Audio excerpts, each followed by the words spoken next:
Hello all. Telangana neat MBBS already counselling అయితే start అయిపోయింది.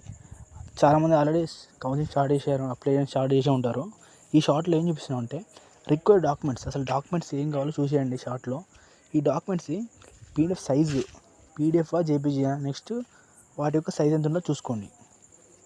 First అందరూ చేసే తప్పు ఏంటంటే అంత అప్లికేషన్ అయిపోయిన తర్వాత లాస్ట్ డాక్యుమెంట్స్ ఉంటాయి కాబట్టి అప్పుడు డాక్యుమెంట్ చూసుకున్న తర్వాత అప్పటికి కొన్ని డాక్యుమెంట్స్ సరిగ్గా లేకపోయినా, కొన్ని income certificate, caste certificate dates ఉంటాయి, ఇయర్స్, అవి లేకపోయినా మనకి ఇబ్బంది అవుతుంది.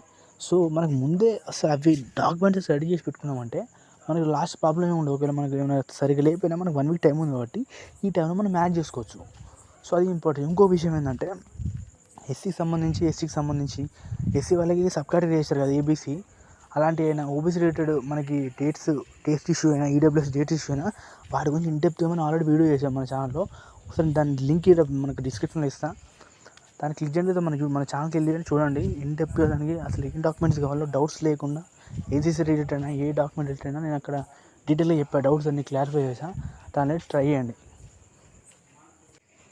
సో వీటితో పాటు కూడా డాక్యుమెంట్స్ అన్నీ పెట్టడానికి ట్రై చేయండి. So this is our video.